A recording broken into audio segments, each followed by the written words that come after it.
She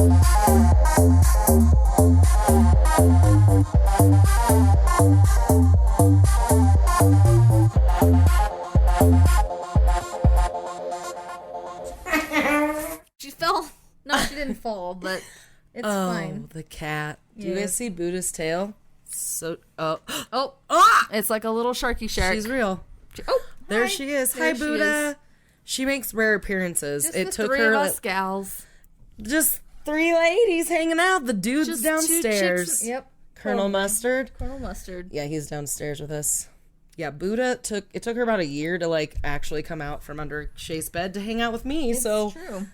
It's fine. She feels so comfortable with She does. all of you. Yes. Well, welcome. Oops. Welcome. Hi, Shay. Hi, Brianna. How are you? Hey. I'm good. I feel like I'm all fucked up. I don't know what's happening here. Are you drunk yet? I mean, I've been day drinking. I'm not going to lie to you. I know. I moved the cat. I moved to look at the cat. It's fine. It works. Okay. It's fine. It's only going on? professionalness here at 30ish. That's it. It's good. I'm good. I'm 2 drinks in. I'm solid. Oh, 2 drinks in. What you been drinking? Just a vodka. Oh, what we're drinking tonight? Oh, yes. What are we Should we drinking just go tonight? right into it? Yes. I'm very excited for what we're drinking tonight. Yeah, I actually haven't tried this middle one yet. Well, I have never tried these yet, but Shay has. Yeah, I went to New Belgium and I was like, we're gonna do this for our next sesh. So we're having fruit smashes from New Belgium. Yes. Fort Collins local. Yeah. Cheers to Look that. how cute and nostalgic the little cans Dude, are. the cans are dope. literally the best. Yeah. I mean, if the cans are as good as the flavors. I mean, I can't wait. I can't Those attest cans for. are as good. I mean, you can't. Bunch of cans on that. Anyway. Yeah, there's like fucking parrots roller skating. Wow, that was not what I showed you on Instagram. There you go. There's fine. Oh, this one's the best because it has fucking dice on it. Yes. And a T-Rex and a fucking And Hawaiian I have shirt. I've tasted both of them, like Berry Blast and Fruit Punch, and the Fruit Punch tastes like a Capri Fun for adults. So Yes. Okay, just saying. can't wait for that. Yeah. Well, yeah, should we just... Anyway, you want to crack into it? Yeah, let's crack into this. Hi, welcome to 30ish. We're just getting right into the drinks today. That's what we do. I guess that's what we're doing. That's what we do.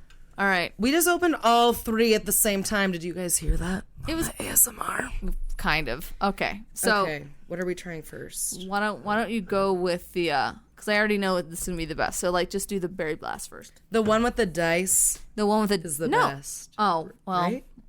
I mean they're all good. they're all delicious. Hashtag sponsor us. Our favorite is Yeah. the dice one. Except I don't know yet. Anyway. Yeah, you'll find out. Let's see what you think. What do you think? Oh, That was pretty good. It's kind of refreshing. It is a refreshing little It's like a flat raspberry seltzer, tart treat. right? Yeah, we're sharing. We're caring. I'm vaccinated. It's fine. Yeah, we're good. And so this is pink lemonade. I'm gonna bypass that one, but it's fine. And I'm excited because there's a fucking cockatool. Cockatool? I think it's a cockatoo. Cockatiel? No, Isn't there a cockatiel? I think so, but I think it's a cockatoo. I don't know how we'll ever find this out. I mean, we could look on that computer that we have in our hands. Whatever. What's up, Buddha? It's literally pink in there. Yeah, it is. You guys. Look at her. If you look inside, it's pink. Okay. Hi, I know it. Do you want Auntie Brie to pet you? Oh, What's my up? sister said that there is a cockatiel. Okay, fine. I will believe. Is that what you're saying yes to, my sister? 2 file hours make a right, I suppose. It's truth. There's 3 Filemeyers on here. My new sister's on here too. Jesus Christ. It's a family affair. For 30ish, tasting these delicious beverages. Oh, that one is good. What is up? Jesus. Okay. You guys, Buddha She might be having a stroke. really I'm not sure what's going on. She Help. hopefully isn't. Help. She's like, can you guys please?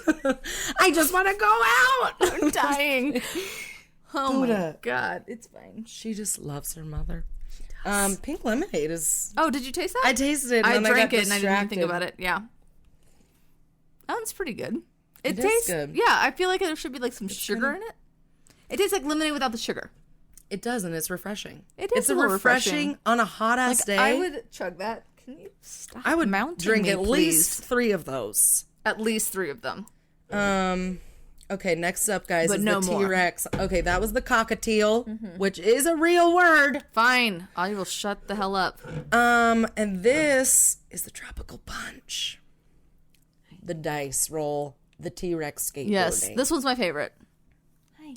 This one is like orange. Like It's real good. orange. Oh yeah, because look, the No. little clippies are like Punch. matches the what the drinks looks like. What? Ooh. She's got a little Jesus. mango in there. Oh, yeah. Yeah, it's super good. That one is... Those are all really refreshing. The Right? flavors are like real tasting, which you don't find that a lot. No, So find your Fruit Smash New Belgiums. but I But grew they're up fucking right back good. to these stockyards. But I love them so much. I drank Perfect. 3 at one time. it's great. But I think That's like from if you- Drop Dead Gorgeous. If you threw a little topo in there, a little splash of vodka for us alcoholics, I think it would be even better. I'm just building on an empire, so it's fine. That is just just a cocktail fruit smash cocktail. Sounds great to me. I like it. Put a little Love in your heart. maraschino cherry in there. Just kidding. I don't know. You don't have to do that. Oh, We're all thanks, natural here. Sister. Look at her. She did our research for us for the cocktail. Thanks, little fact checker on the fly. Appreciate you. All right. Well, thanks for joining us for that taste test. Small taste I test. do want to switch gears. You didn't and even tell ask you. me or not ask me. You didn't. I did even, ask- You didn't tell me how good my haircut looked. Just joking. Shay, I'm so sorry. Such a selfish, narcissistic friend. I am. Just for that, I'm going to drink is all of these. shorter. I'm the worst. It's fine. You go get your own. I'm sorry. Anyway, go on. Ask my sister. I'm really not noticing of hair. Clearly, Doesn't she do hair? she does, but I'm not. Well, you should sorry. support her by like being more knowing- involved with yourself and your hair You're and everyone right. else's hair. I should. It's fine. I don't know what I'm She talking about. I'm agrees. drunk. It doesn't matter. It's fine. Your Go hair on. looks great. Where'd you get your hair done? Oh, it's called Locks and Loaded. I love her. Her name's Julia. She's dope. Okay. Not that you're not dope, Danielle. You're dope. She knows. Mm-hmm. Well, it looks. You got it colored too? Sure didn't, but thank you for just like kind of gassing me up. It's just because it's shorter and it looks a little darker That and Mexican shinier. flair. Yeah. It must be. It is. Just kidding. It really does. It's like really shiny and really wonderful. We gotta move on. Let's just move on. What are we fucking talking about today? I interrupted you by making sure that you felt horrible, so. I was just gonna say, what are we rolling today? Oh, well, let's see. I rolled nostalgia. Okay, I have a about half that. research topic for you guys, so you'll be real excited about that. Perfect. Well, I got a history that's kind of science, but history, and it's gonna get you real down to earth. Perfect. Did you like that? Yes. That's how I get all the boys to the yard. Chris Carmel. Just the one. Here we go. Just the one. No, actually two. Get Baloo to the yard. And now I got And my two boys in my two boys. yard. They're like. All up in my yard. Yep. Oh wait, what did you roll? Sorry. I'm so roll drunk. history. Are Okay. you? What I'm did not. you do? I'm just a little sweaty. I should have got here before I... I'm not super kidding. drunk. I'm like nicely buzzed. I Did keep you have rubbing some my cocaine nose too? Like, and I swear Jesus to God, I'm not Christ. like have like a stimulant habit. Or I'm anything drunk. Like that. Yeah. I gotta go back to the bathroom. I don't know what the social cues are for that, so I'm just so confused. Anyway, Yeah, right.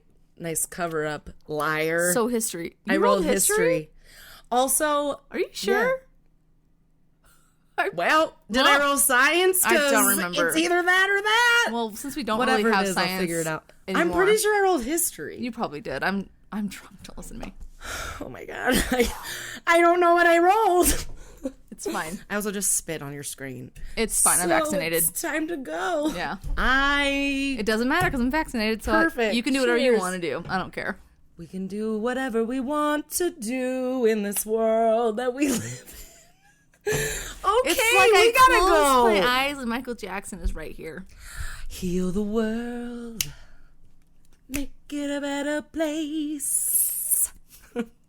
For you and for me and for the entire human race. Okay, let's get to the 30-ish podcast. Did we say that we're on 30-ish podcast yet? I don't even know what we're doing anymore. We could be on like... Am I drunk? I don't even know. But we're about to get historic and nostalgic for you. Okay, so we'll see you guys later. And thank you. Love you. Bye-bye. Bye. Thank you. All right. Are we in the vortex? We're always in the vortex, girl. You know that. You know that. Welcome, Earthlings. Just kidding. They don't say Earthlings. Ground control to They Major say, Tom. They call you beings, mostly. Anyway. They call us white trash Barbies. Let's just be real there. They're like, y'all are garbage people. Yeah.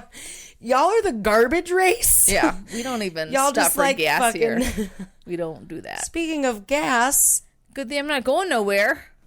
Good thing we should just get some fucking horses. Well, we're going to go get those tomorrow. We're going to ride some horses. It's going to be so much fun. Me and Shay get to go horseback riding tomorrow. I'm super excited about it. It's going to be really fucking wild I'm and totally needed. Just being that force girl. Yeah, especially, I was worried it was going to get rained out, and it's going to be like 7 degrees and like beautiful. Oh, I'm going to connect with so nature. nice. I'm going to be like one with my Pocahontas. It's going to be great. It's really bringing it to what I'm kind of talking about today. I'm excited. Not Pocahontas. Not Pocahontas. Didn't you already do that one? I did not. Yeah. Oh, you didn't. Maybe I'm... Not yet. Not yet. All right. My mom, when I was little, did have a Pocahontas book. But now that I'm thinking about it, I think it was kind of a romance novel, Pocahontas. It's like, and then John Smith took his Smith. I never read it. I was young, and it was and thick. put it through her burning loins. Something like that. Something like that. She took the spinning arrow and... It's like just full of metaphors. Whoa! A really interesting novel about her. There's Where's lots Nico and Flick? I don't understand. Oh, there's a couple flicks, all right. Oh, just kidding. She flicks that bean. Oh my God. Mel Gibson was the voice of John Smith. He was a really good one. I thought that was a good one. Sexual. He was super sexual. He was so hot. Especially he was like, I'm Pocahontas. Also, John Smith. That's not the music. Okay, here we go. It sounded like that, like... Not talking about Pocahontas. It sounded like Willy Wonka. I think we're singing two different songs. Just hear like... You think you own whatever land. Okay, we're not talking about Pocahontas today. We're singing about it, but it's fine. Exactly, we're just singing about it. Okay, today we're talking about... So... First of all, it's kind of sciencey more, but okay. it's the history. You like a good science. You like a good science. But I was going back and forth between a couple subjects, and they were just making me really mad about humanity. So I decided to go with something a little cleaner. Has been my everyday life since I watched Seaspiracy. It's been a problem. So I decided to keep it light. Okay. Yeah, it's hard when you've opened your eyes a little wider. Well, it's like I opened you've been with your eyes wide shut. Well, I didn't like that one because that one I wanted to shut my eyes all the way with that film. But okay. Was that Val Kilmer and he was kind of blind? He wore yellow glasses. Val? I thought you said Val. I thought you said Vile Kilmer. I'm like, well, he's a little vile. No, that was Tom Cruise and Nicole Kidman when they were like pretty much like have like a softcore porno. Oh, I've never seen that movie. It's intense. What am I thinking of? I don't know. Val Kilmer and he's blind. Oh no, that's not right. In plain sight. What is? It's some play on words about seeing things. It has to be eyes wide shut. That's hilarious. It's not that, but because I get it. Because it's like his eyes are wide open, but they're shut. Because he's blind. Because he's blind. What an idiot. Anyways, really broke that down for us, you guys. Okay. Anyway, what are you talking about today? Today we're talking about the history of grounding. Oh, I like that. Okay. No, not the punishment for when you were little. That's nostalgia, and we're not talking that today. Just Shay. No, we're talking about earthing, as some people call it, or grounding yourself to the ground, and the history of that, because it made me feel a lot happier than the other things. Okay. And also, it was sparked by a little 15-minute Gaia documentary I watched about grounding. Was propaganda. I mean, what? Oh, I mean, who knows? But yeah, this is super propaganda. Just wait. Perfect. So no, it's good. I can already feel that it's good. I feel one with the earth already. Are you feeling grounded already? I feel like look at me. Should we take a deep breath? Barefoot. Look at me. I'm barefoot. You do need to be barefoot. Soles of my feet on the ground. My hands on my knee. I learned all this because we are on the second floor, but it's better than nothing. Neither here nor there. Wood. Boom. Boom, you roasted. Let's all right, let's get into my propaganda for the day. I'm ready. Okay. Are you ready for this? I'm totally ready. Here's my first order of props. Okay. So, basically, grounding is making an electrical connection with the earth, whether it's, through like telephone wires. You can be grounded, all of our shit for cable also, and shit but just grounded. A disclaimer, like, do not hold on to telephone wires to become more grounded. No. Just a PSA. I don't know. Yeah, no. You never know. But as a human, we can make an electrical connection with the earth with our bodies. But mostly, yeah. You should be barefoot or naked. Anyways, but you don't have to be pregnant, so it's fine. You don't have to be naked either. I mean, you shouldn't have rubber soles on your shoes or your body to be grounded because it insulates and it doesn't. That makes sense. Have the same effect. All right. So, anyways, no choose. Get barefoot. Got exactly, it. Shay. No choose. So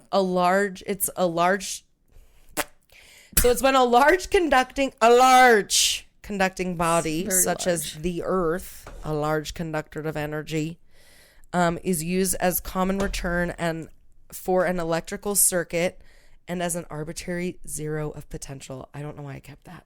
I like it though. It's very wordy and heady. It was the dictionary definition. I liked it though. I liked it. So grounding as us human beings, grounding to the earth, has been in pretty much every culture in history. Right. They do it in some sort of way, or context. It was kind of hard to find complete history because it was just like part of like their lifestyle, like getting into nature, but I'll talk more about that in a sec. It's like prayer. So, yeah. So the effect is sufficient to maintain your body at the same negatively charged electrical potential as the earth. So we are neutral charged things and we get charged by other shit because everything is fucking electrically charged and shit, science. That was what I learned, the exact word for word. Yes, everything's electrical and shit, so everything has a current, and so the earth is negatively charged, and it's just like grounding you back to that. It's kind of like decharging yourself from all the shit we're charged with all day. Like, no, that makes sense. It's kind of like Bluetoothing with the earth, or plugging in. I like it. You're a plug-in, and you emit great scent after because you're so connected. Right. So you could be a lavender. You could be your pheromones are scent. the scent. You don't know. Exactly. You don't know. You don't know. You don't know till you ground, yo. Okay, so the Earth is an electrical planet. We are bioelectrical beings, and our body functions electrically. If you didn't know that, it's literally scientifically proven. Bioelectric circuitry actually governs all of our organs and our physiology, and all of our cells transmit multiple frequencies that run our heart, our immune system, muscles, nervous system, like everything in our body, basically. We are electric. Do-do-do-do-do-do-do-do. Okay. Perfect. I was there with you. Did you guys get that? Yeah. Okay. All on board. Emerging science reveals that direct contact with the ground allows you to receive this free energy infusion. Solution. It's like we're living in Pandora, but no one wants us to know that. No. I know we basically live on Pandora. That veil. You did? I did. When we were on mushrooms? I was like, this is fucking Pandora. It literally is. It was like fucking neon blue waters. It was crazy. That's one way to see it. So every time you take a breath of air or even drink water, like not, tap water, like chlorinated water, usually. I mean, even if you're drinking water, right? It's from a natural source usually. Or even when you're usually, who knows? or when you absorb ultraviolet light from the sun. That is a way of connecting with the earth and using it for our own survival, because we're naturally, literally made to do that. Those kinds of things. And grounding is just like an extension of that, like getting vitamin D from the sun. Like, you're fucking getting some crazy, apparently it's like an antioxidant. What we like the most powerful antioxidant is like the equivalent of what we're getting from the ground or something. Crazy. Wild. It's wild. So it's just one more way that our body is intelligently designed to coexist as a part of nature, not separate. No, it's so nice, Mufasa. Oh, really great. What the fuck was that? That was me trying to be Cardi B. Oh. That was really like annoying. Cardi I'm sorry if I just made you. When she's 95. Hopefully no one crashed their cars after that. They didn't. They didn't. Okay, it's fine. So let's get on to some history, because that is technically what I rolled. All right. Yes, all right. So, basically, the history of earthing is that we used to do this shit all the time. Yeah. Back in the day. Oh, 100%. That's it. Bye. Okay, done. So physical contact with the ground was an ordinary way of life in the past times. People used to walk barefoot, or they used to literally just have like leather on the bottoms of their feet, and that's how they used to walk around. Which is insane to me, because I can barely walk with like a flat little sandal without my feet hurting. Like, yeah, we're babies. My ankles is gonna fall off. No, it's not. Yeah, it's gonna be grounded as fuck. Bitch. It hurts. They also used animal hides for not only footwear but for bedding. So they used to sleep on the ground, allowing the energy from the earth to rise up into their bodies and making them grounded, like way more than we are. When's the last time you were outside barefoot? I'm waiting. Everyone. Just kidding. When I was 6. Just do it. Do it more. Just do it. Hashtag it's dirty basically out the there. law of nature. Yeah. So, and the earth basically has a built-in healing asset.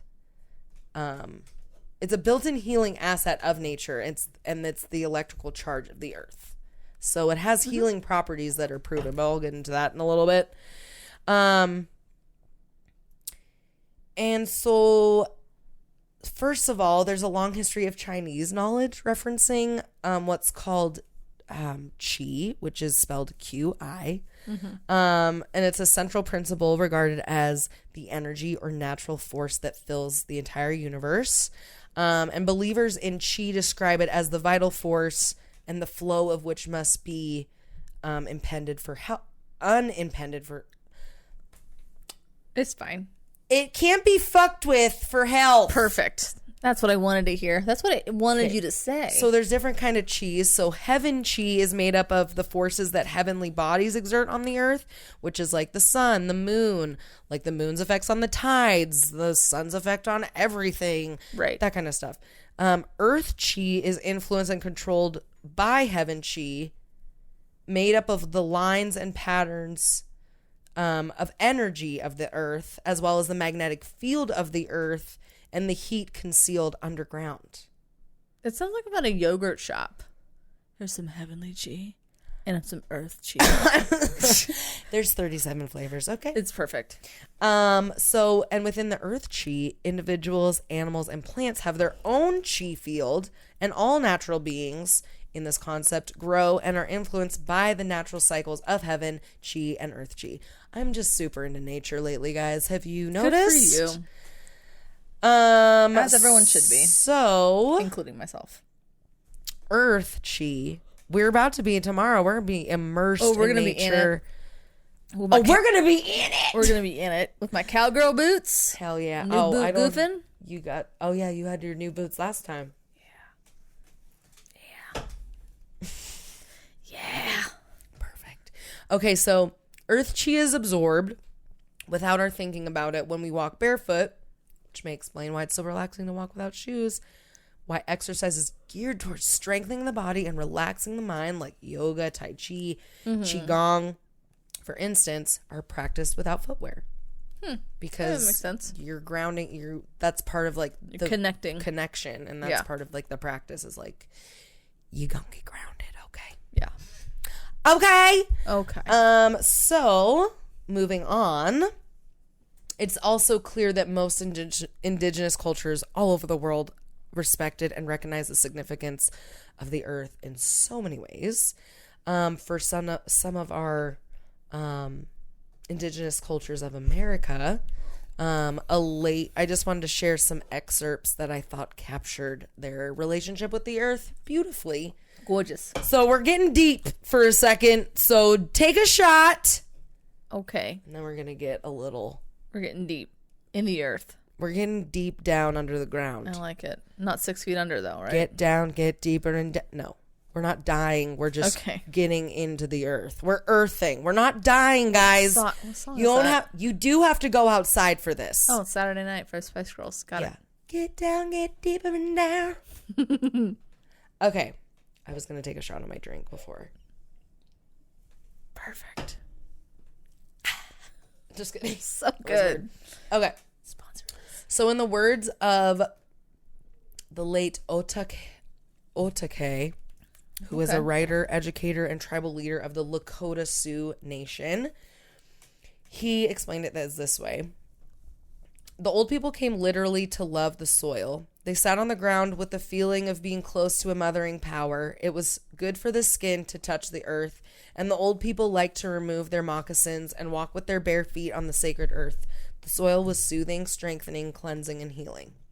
Nice. Next little excerpt I have is from a woman named Paula Gunn Allen, and she is from the Laguna Pueblo Nation of New Mexico. And she wrote this in 1979. We are the land. The land is not really the place separate from ourselves, where we act out of the drama of our isolate destinies. It is not means of survival, a setting of our affairs. It is rather a part of our being, dynamic, significant, real. It is our self. It's not a matter of being close to nature. The earth is, in a very real sense, the same as ourself or ourselves. That knowledge, though perfect, does not have associated with it the exalted romance of the sentimental nature lovers, nor does it have at base any self-conscious appreciation of the land. It is a matter of fact, one known, equable, and from infancy, remembered and honored at levels of awareness that go beyond consciousness and that extend long roots into primary levels of mind, language, perception, and all basic aspects of being. That was a really intense sentence. Yeah.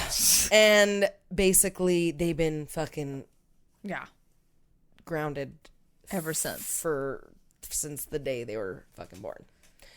And I just thought that was a really beautiful way to put it. That is really beautiful. Representing some of our American indigenous tribes.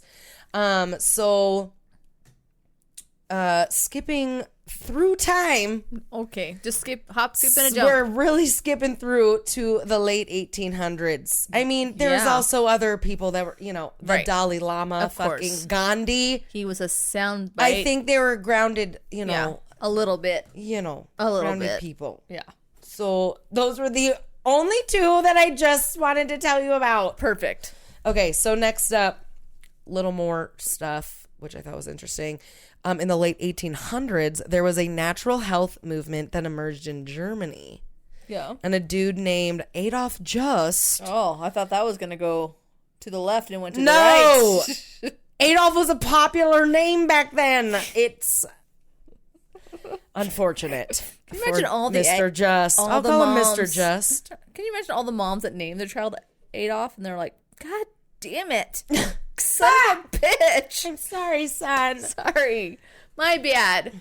Okay. So he led this natural health movement that emerged. He was one of the leaders, and he was actually one of the founders of naturopathy, which is, using natural remedies and homeopathic things to do stuff. Perfect. Okay. What? Okay, perfect. So Just's, his last name was Just, because we don't want to say the A word.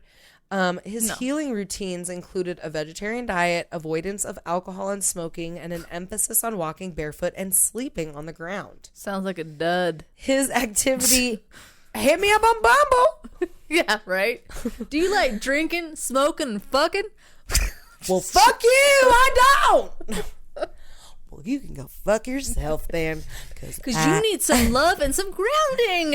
You need to get barefoot on the ground, baby girl. I mean, that's kind of hot. Come get naked in the wilderness with me, baby girl. But I might leave you there because I might be so fucking high that I don't even know where I'm at. So I might be just rolling down the hill and I don't know when to stop because I'm just so happy grounding myself. We're all infinite energy. It's fine. Exactly. Just keep rolling, bitch. I gotta go. If you ain't catching up, I gotta go. Oh my word. Okay, what? That's amazing. Are we talking about? Okay, so I'm sleeping on the ground. His activity. What? This shit that he was doing. Yeah. The activity drew considerable international attention, and inspired new naturopathic movements in the United States and all over the world, really. In the late 1800s, remember, that's when this was, because I just forgot. So I was like, wait, am I in the 70s guy yet? No. Okay, so I lost my place.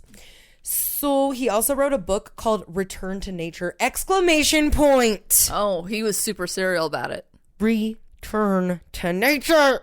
Yeah, in the late 1800s, they were like, they didn't use expletives like that. They were like, we're going to boil everything out of everything. And then we're going to. Had to. Because they were going to so die. Gross. Well, also, they're like, we're living in filth. We're living in filth. And like the age, like the life expectancy is like 29. And there isn't anywhere to go see a tree because there's smoke and fucking gross smog everywhere. You gotta love the Industrial Revolution. It was a beautiful time. Love that soot. Brings out that ashy color in your hair. Chim chimney, chim chimney, chim 100%. chim cherry. Is that guy still alive? Yeah, he is. Never mind. Vic Van Dyke. Vic Van Dyke. Dick Van Dyke. Vic Van Dyke. No. I don't know if he's alive still. I guess we could Google that. Sister? Get on it. Austin. Austin, this is actually your job. Yeah. Google that. Austin. Well, okay. I'll Google it right now. So you don't do that, Austin. So he referred to this grounding electrical charge that you get from grounding. He called it earth power. Oh. Okay. He became convinced that of the great curative effect of barefoot contact with the earth. The feet, he wrote, are in a certain sense for man what the roots are for plants. Man draws vital energy and strength out of the earth through his feet. And by sleeping on the ground, consequently, more than by anything else, the entire body is aroused from its lethargy to a new manifestation of vital energy, so that it can now effectively remove old morbid matter and receive a sensation of new health, new life, and new unthought of vigor and strength. That is very intense. He had lots of studies proving this. And his whole book that he wrote, Return to Nature, !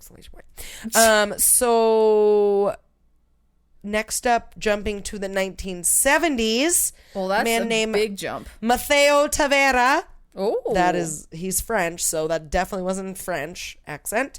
He was a visionary French agronomist, which, if you don't know what an agronomist is, agronomist.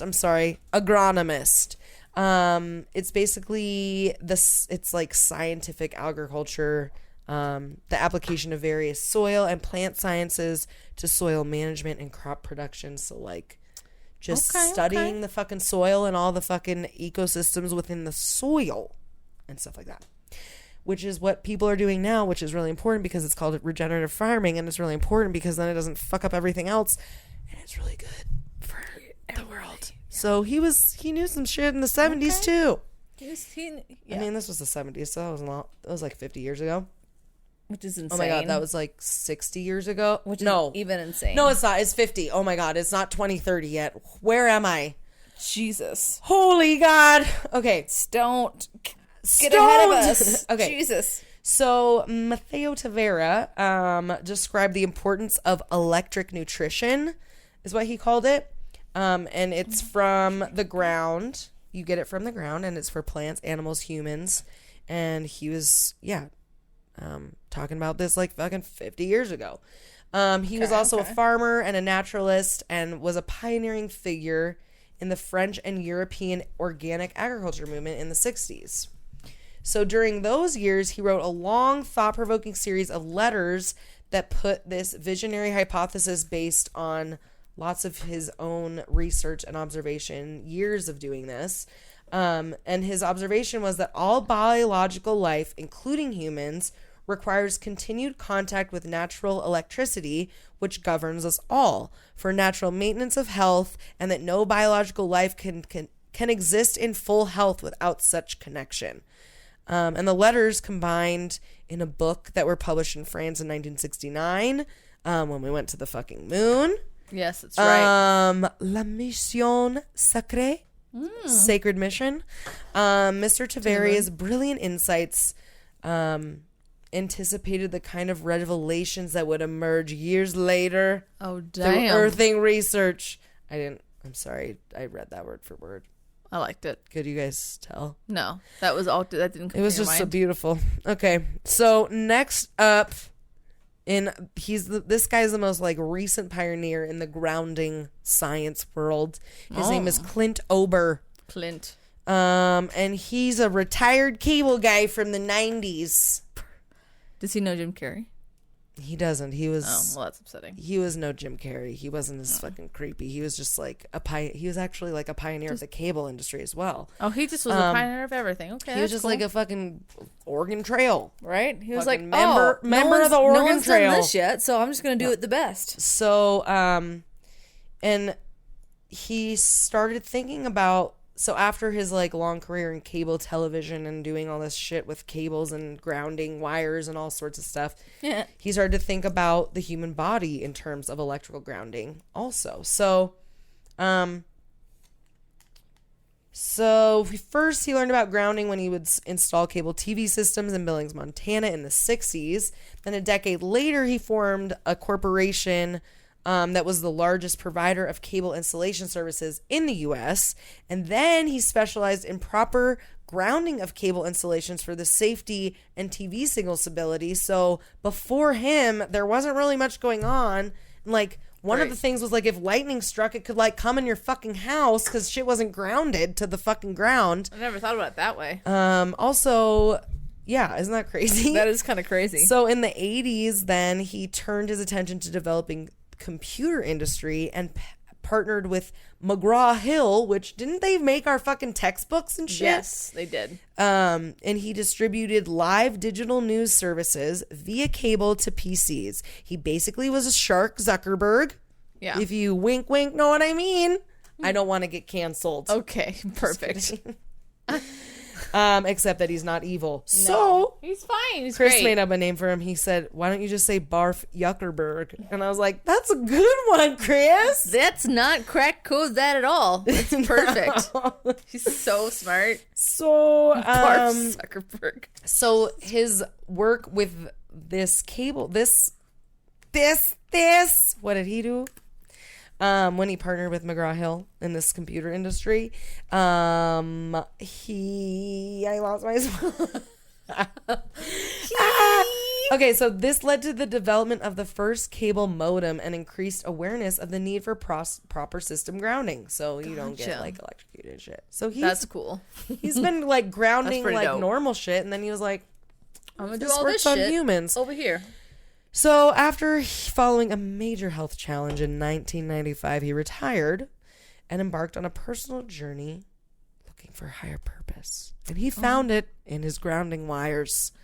So he like traveled around and noticed that like, I don't know. I mean, he eventually realized that like people wearing plastic and rubber soled shoes insulate the body from the earth. And wondered if no longer being naturally grounded to the earth actually could affect us. And turns out he found out that it really, really, really, really fucking does. Oh. So first he tested it out on himself by literally taking metal tape and taping it to his bed with a grounding wire. Oh. And he would sleep on it. And he grounded it to he connected the grounding wire outside of his window to a nail, literally a nail in the ground. The documentary that I was telling you about on Gaia called Grounded. This is the propaganda story, guys. Gotcha. Cool. Listen up. Propaganda. Propaganda. So over the last 20 years, so yeah, his results were remarkable. Because he had a bunch of health issues and they went away basically. Oh. So over the past 20 years, his work has catalyzed over 20 research studies about this, and they've been published on extensive health benefits of grounding, which have shown incredible improvements in lots of different things. It helps with things like inflammation, sleep, pain and stiffness, circulation, blood pressure, cortisol, stress, depression, anxiety, tiredness, fatigue, energy, mood, blood glucose, blood viscosity, immunity, thyroid function, metabolism, wound healing, HRV, which I have no idea what that is. Do you know what that is? No clue. Maybe it was supposed to say HIV, but I don't think so. Or HPV. I'm not going to say that. Vagal tone. Like your vagus nerve, I'm assuming, it's in like your throat. A vagina in your vagal. Exactly. There's a snaggle in your vagal. Jesus. Electrolytes, athletic performance and recovery, and it harmonizes your basic biological rhythms, as well as boosting self-healing mechanisms, to name a few things that he found it helped and even helped cure. So, basically, by discharging ourselves into the earth, we can alleviate some of the stress that's literally continually put on our system all the time, like from anything, even like from pollution, not even just like your own stress. Like, that'd be pretty dope. All the shit that we like that puts shit on our body. It's not like, right. It helps. It does. Cleanse it. It helps. The pollution puts stress on our body. It helps. Yeah. So even walking barefoot can help the constant assault of electromagnetic fields from cell phones, computers, and Wi-Fi. So it even helps because that one time I talked about how it speeds up our fucking cells. Yeah. And shit, being around our computers and Bluetooth and blue lights and all this shit. Well, going outside and stepping on the ground with your bare feet or sitting in the sand or wherever you live, just even be in that dirt. I'll tell you. So the things that you shouldn't be on are wood, asphalt, or vinyl. So if you're on any of those, you're not being grounded. So but if you're on concrete or that, you can be grounded on concrete. Really? I didn't think sand, soil, grass, obviously. But concrete, yes. Asphalt, no. Because concrete is basically just crushed fucking sand and water. I never thought about and that some way. other shit. But I'm not a doctor. Don't quote me. I could get hired at Home Depot because those people don't know shit. No, they don't. Sorry if you work at Home Depot. Just please help someone that asks you any questions because I've never gotten help there.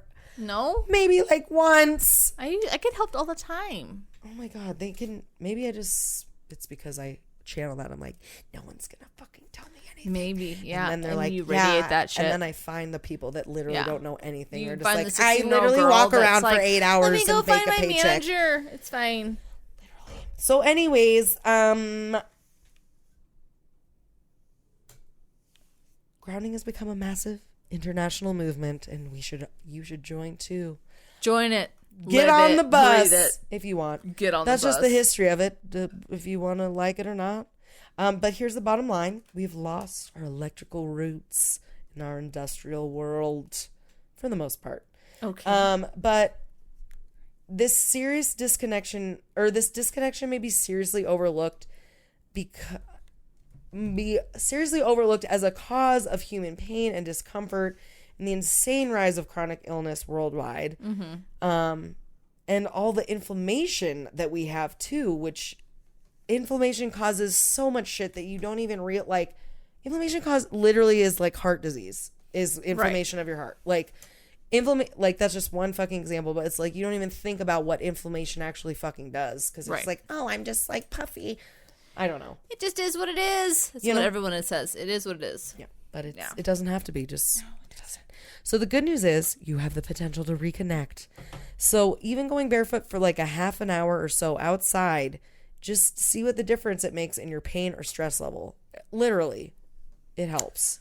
Fair. Sit, stand, walk, and grass, soil, sand, concrete. They're all conductive surfaces that your body can draw from the Earth's energy. Yeah, I think the only time that I probably would feel less charged with nature if I was getting chased in nature. Yeah. Like in the woods by a criminal. Yeah, exactly. So if but you're whatever, getting just chased, don't do that. Just and you then can you're keep solid. your shoes on if you're in the woods and someone's chasing you. Yeah, just keep your shoes on. Just- Laces you'll be tied, fine. double knotted. Your adrenaline will Or if you're special, be just fine. make sure that Velcro's real tight. real tight. Real tight. So basically all I'm trying to say is get the fuck outside, get barefoot, fucking get naked. I don't know. It was just you fucking, do you. Like, just you like do. Beltane, which is like, you go fuck in the woods for the day. I mean, So, you could. Get grounded, y'all. Nothing wrong with However that means for you. Nothing wrong Roll with that. around in the grass. Just freeze a bird. Rolling all the riches all around you. That's all. She'll get and back. then touch the earth with your fucking hands and your feet But don't grope her. and your life. Be But yeah, nice. be reverent, be peaceful, be, be Consensual. thankful, be Be nice. consensual. Don't be like, yeah. Don't be gropey. No And one likes a groper. namaste. Okay. That's what I got. I liked it. I feel very at peace now. Do you feel grounded? I do. I feel really one with this room. Me too. It's nice. Just kidding. Is that how you do it? Yep, that's exactly how you do it. Ready for nostalgia? Perfect. You're gonna be so ready. Am I? We're gonna continue the electricity kind of comment. Okay. That doesn't make any sense. I got it. It's not that at all. I got it. Okay, that's better. Do.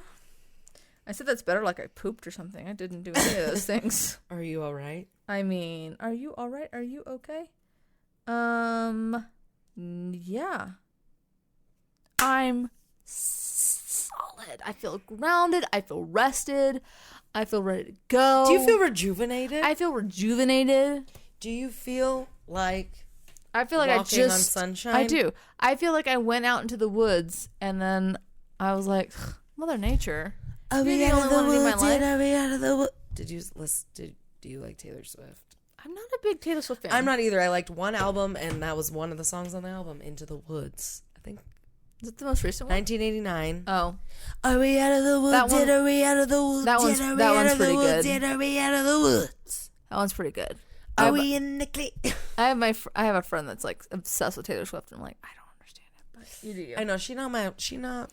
She's my favorite, She's but cool. I think she's a good person. But like, She's a nice Her human. music is not my jam. Yeah. But that's okay. That's she can't please everybody. But I think she's a nice person. She can't. She's I think human. that she's dope. She's only human. I think she's a badass bitch that's like I'm gonna just do what I want, and capitalizing she on does. her fucking hustle. So Yeah. good for her. It's like she's doing great. Yeah, she's amazing. She doing fine.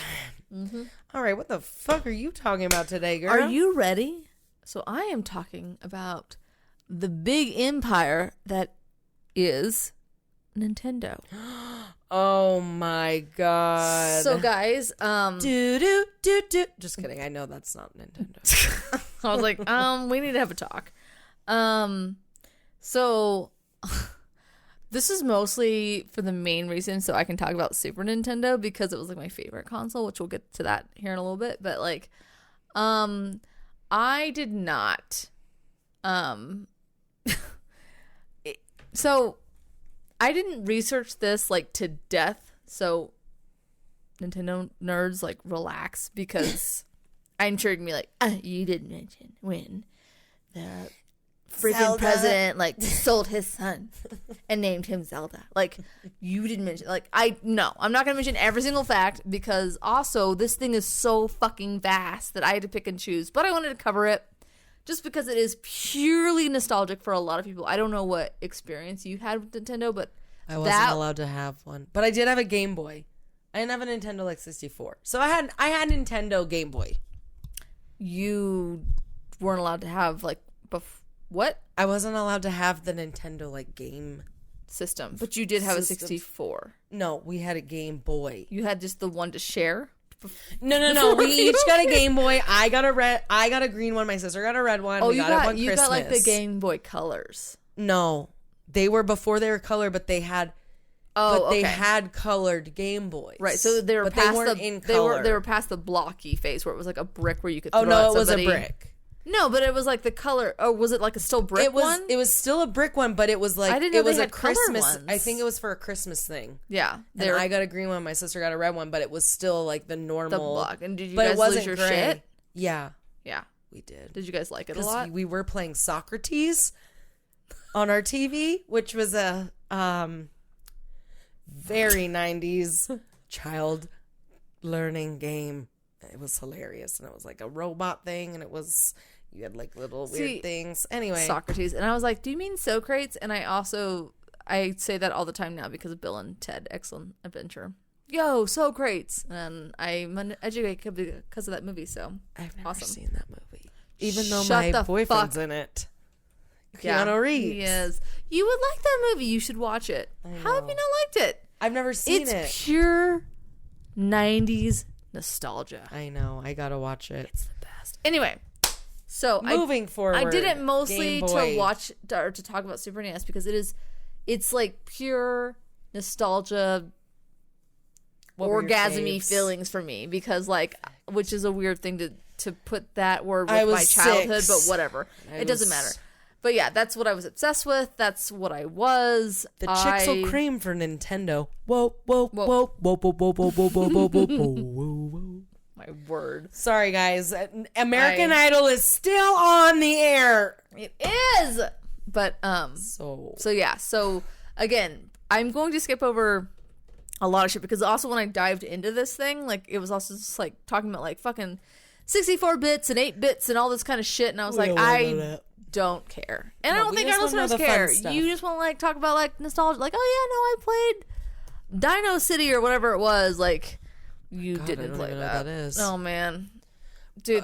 Again, Socrates. Socrates. No, I've never heard of that game. Yeah, I don't think literally anyone in the world has. I didn't own a Game Boy. I owned Game Gear, which was Sega's.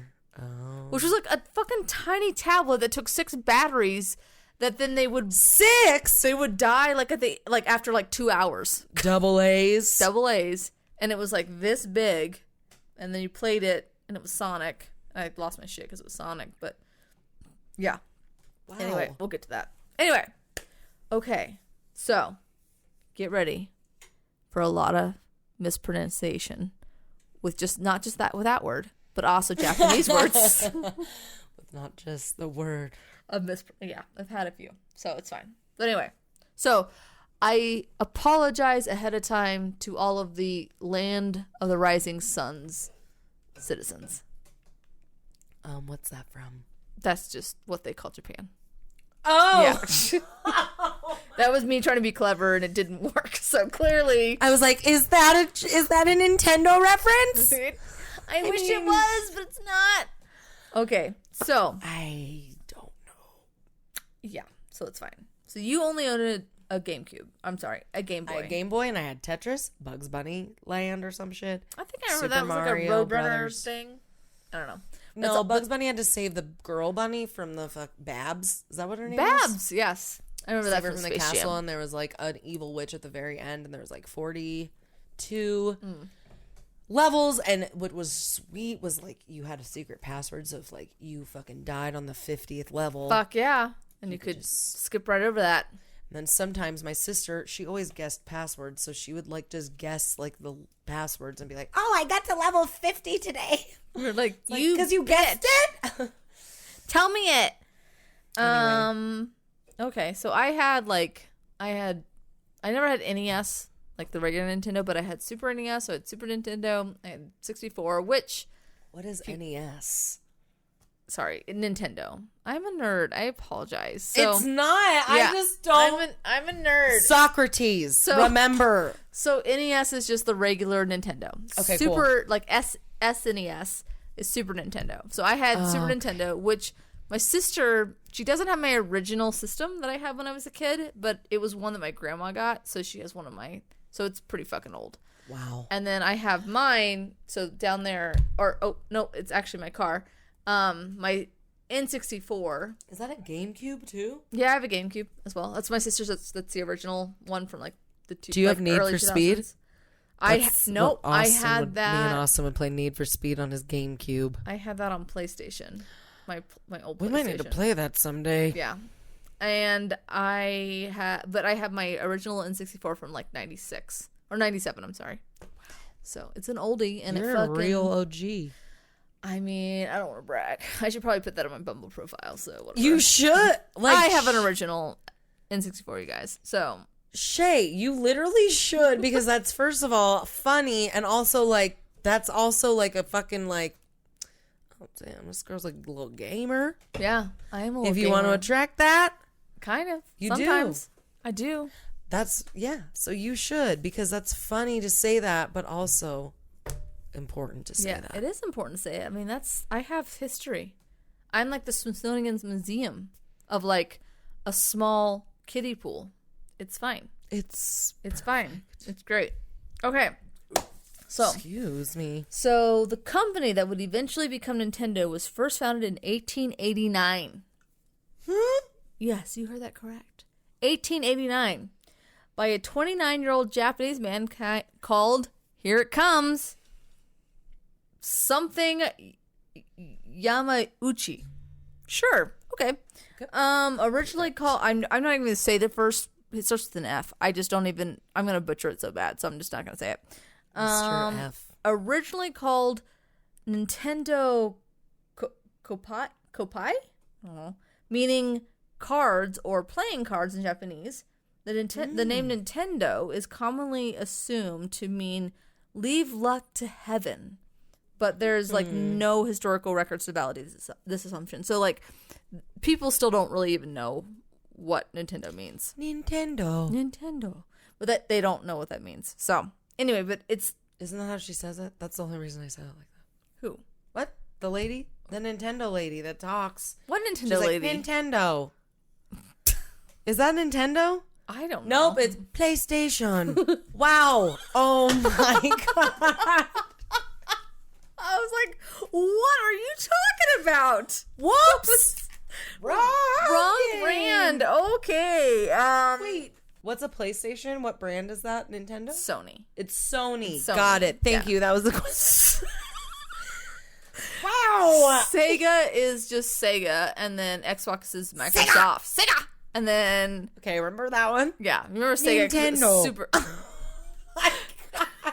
That was super close, though. Remember, I had a Socrates. But you have some ESPN with that because, which you'll find out later down with the PlayStation. Yeah. Anyway, okay, so yeah, so they have cards. Leave luck to heaven is what they mean. Maybe, we don't know. Okay, so the company started out as manufacturing. So it's like a tarot deck? No. Okay. But just kidding. It's fine. Kind of. So the company started out manufacturing a card game called, again, Hanafuda? Tarot. Hanafuda, maybe. Okay. It's like Fa, but like Fuda. I don't know. So the card game's name also literally translates to like flower cards, which now that makes sense. Playing like the mini game in Mario 3, like, so I have a Switch as well. I'm like, that makes sense. I was just like, does it? Little flowers sometimes that blink. I like that you were just like the tulip things. You're like fucking like there's a Jack Nicholson meme where he's just like, yes, like that's you. I was like, you don't know what the fuck it means at all, do you? You're just like sitting there like, if I just say yes, she'll just keep moving it along. I mean, did you ever play like Mario, or did you play any of those games? Yeah, and there's like flower like the little like the little 2-bit, like the yeah. Super, yeah. So like there was one where you could play like a card game and you had to guess which cards and they would match. Oh yeah. So I was like, this makes sense. Like this is like a little nod to that throwback. Right, that was kind of cool. So the card game's name. Okay, all right, I said that. Okay. So they were in the card game business for a while, obviously, because it's 1889. Yeah. And again, sorry, Yamauchi took great pride in his company's card games quality and design, which brought the early Nintendo great popularity with they're like the patrons. They're not like patrons, not patrons. They're OnlyFans. They're like patrons, but like they're super loyal, like patriots. Patreon? Yeah, It's fine. perfect. There's lots of Sponsor words. us? Cool. Okay, so Nintendo soon built a reputation for quality and soon became the top game company in Japan. Jumping to like 1963, because not a lot happened before any of that. So the Nintendo playing card company would become Nintendo Company Ltd, and they would enter like any market available, like be it a taxi service, a copy machine service. I think there was at one point they tried to make rice noodles. So whatever. Well, I'm sorry, instant rice. So whatever. Perfect. And man, I'd buy Nintendo flavored. Right? It tastes like kind of like watered down plastic. It's fine.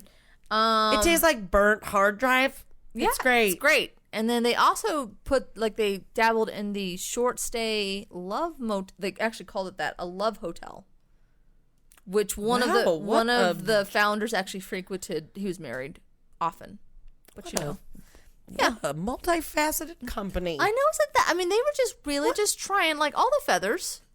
They're like, well, it's 1889. Let's do whatever the fuck we want. If it's not broke, let's just keep breaking it. It's fine. It doesn't even matter. Well, but start with a card game. Let's try this out. Let's try this. It's fine.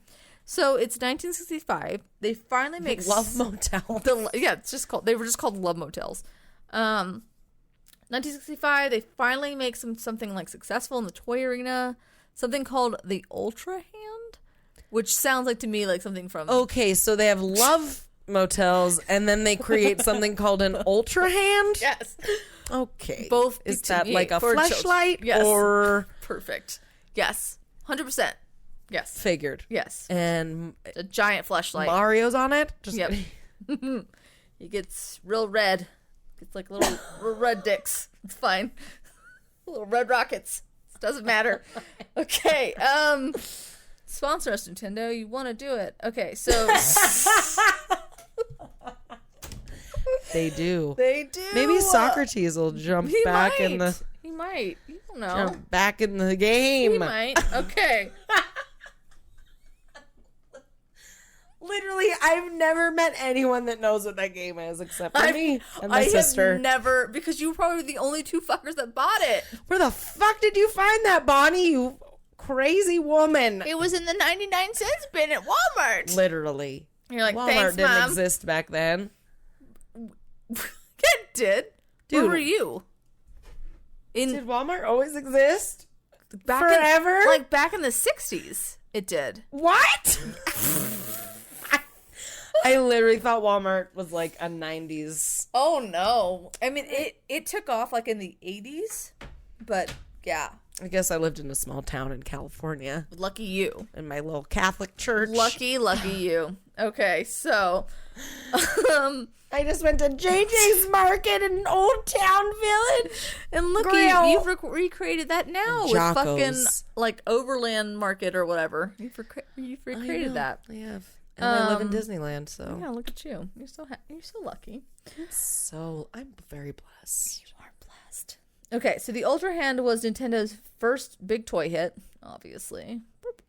So, developed by one of Nintendo's assembly line workers.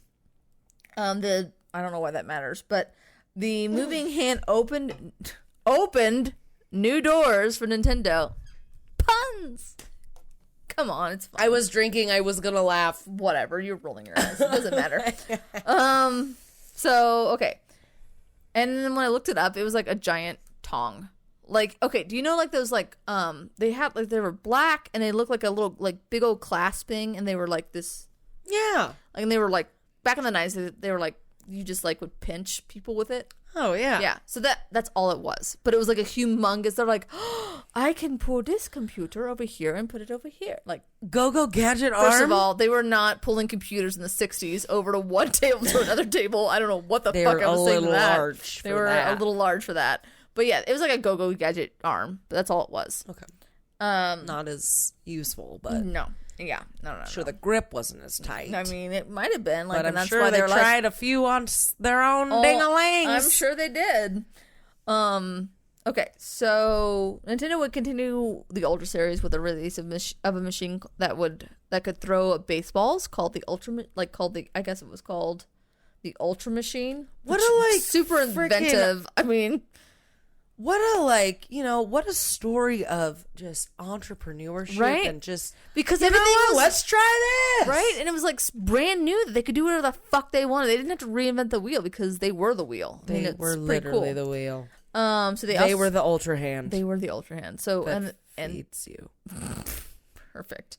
And like they did a periscope known as like the Ultrascope, which when I looked that up, it looked like a peeping Tom's dream come true, because it was essentially like you look through a thing and like, do you use it at the Love Motel with your Ultra Hand? 100%, because it kind of looked like while you're looking at the periscope, because it looked like the little mirror that was on the top of it like looked kind of camouflagey, so it was like you could like just for the bathroom stalls 100%, like you could just like be like, oh, I didn't know what I was looking at in the bushes. Like it's wow, it looks very very creepy. All right, Nintendo. It's pretty cool. Let's get on to Super Mario. Yeah, so Nintendo also released the successful Love Tester. Again, probably went to that Love Motel.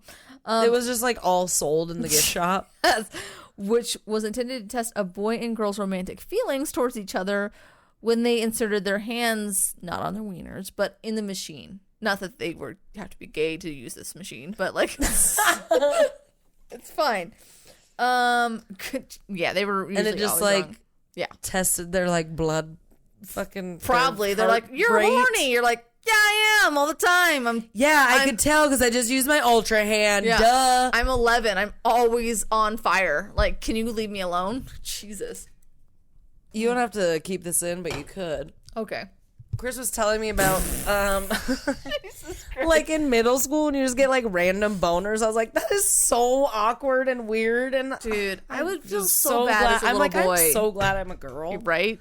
I always complain about it. But my vagina bleeds like a quart of blood every week. Yeah, it's not a big deal. I mean, month. Every week. I was like, I don't know how you're still sitting here, but that's cool. I don't think it's a quart either, but I don't know. Probably it's enough that you're something. like, I crave a steak, so you know, which it's upsetting because I try not to eat meat, but like, yes, I would rather do that than have to like display that shit all the time. You just have when I was young, he was like, yeah, sometimes I just have like a boner in my math class. I'm like, that's so weird. And you couldn't like put it down. You're just like, stop. Yeah, and then if like the teacher called on you, you're like, fuck. Excuse me, ma'am, I have a boner. I can't come up to write the problem on the board. Right? Can I just like lean against the blackboard like for 5 minutes, like, really hard? Like, is that it's okay? It's like a tripod. It's fine, right?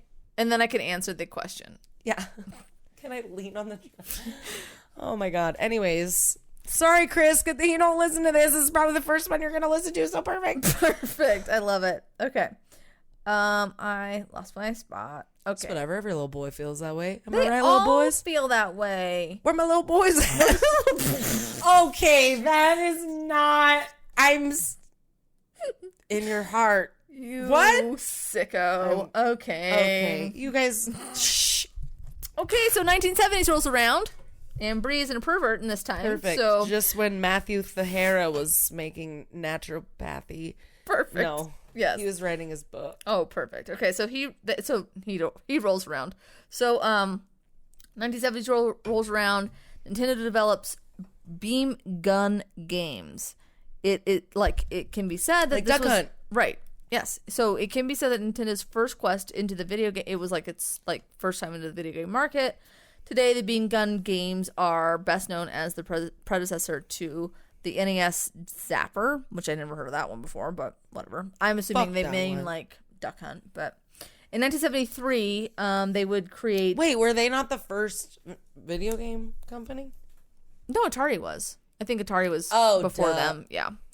Or they kind of all happened like all, I think, at the same time. But Nintendo again was just in Japan, and they were and like Atari Facebook was and Instagram. Yeah, totally. JK. So they didn't. Never mind. Yeah. So today, Zuckerberg. Okay. So in 1973 they created the laser clay shooting game, which would replace the various bowling alleys in Japan. In the country, there was a short spur wherein bowling alleys became like a inexpensive pastime. So Wii bowling, yeah, but exactly, was really OG. But it shortly ended. Nintendo bought like a bunch of these bowling alleys and put laser clay shooting equipment, which was just again like a big laser beam gun like toward a like Duck Hunt on crack, but like just like big old screen. So and they would put it in bowling alleys.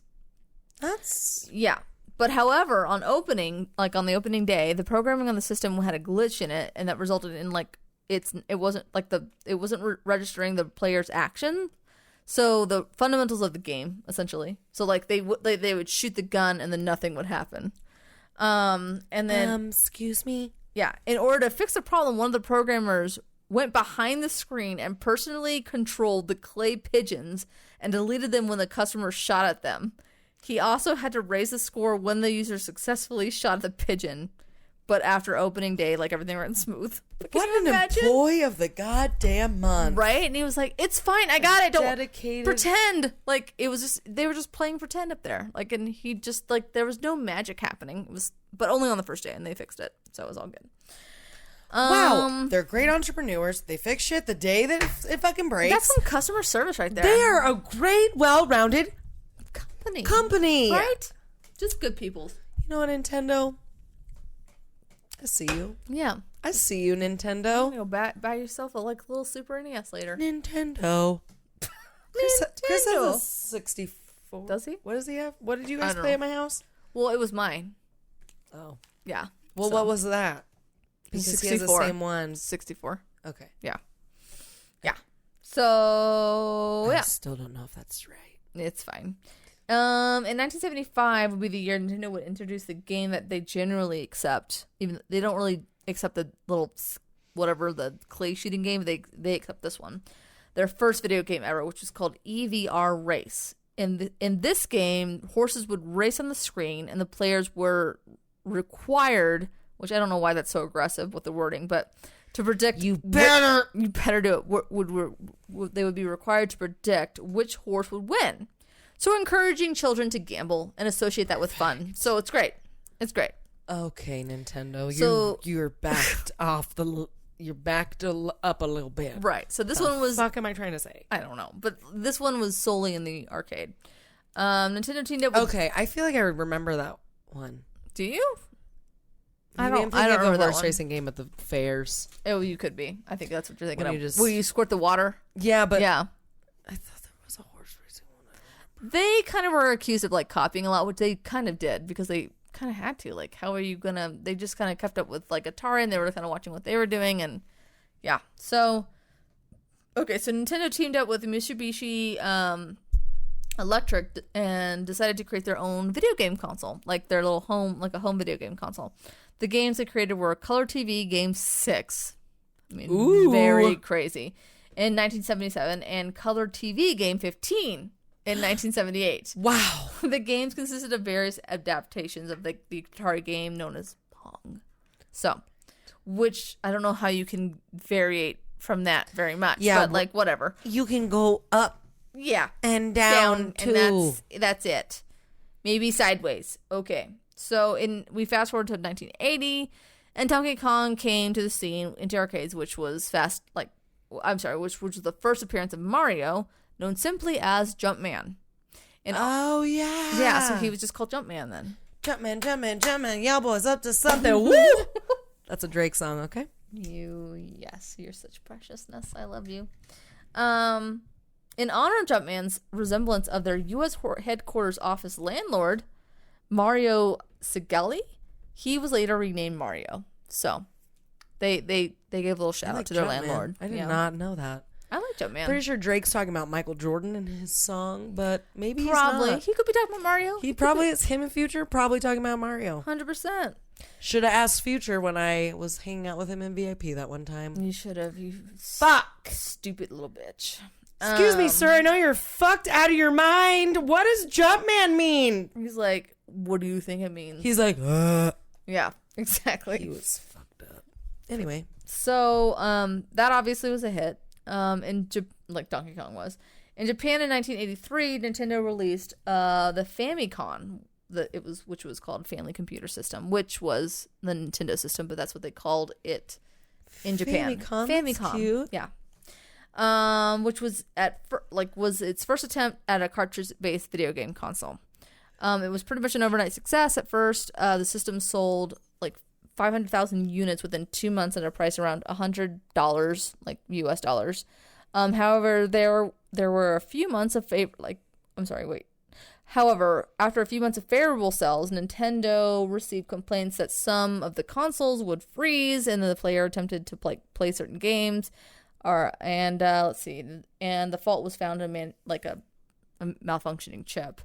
And Nintendo decided to recall all the systems, and then I think it was something like a $500,000 that they had they lost essentially.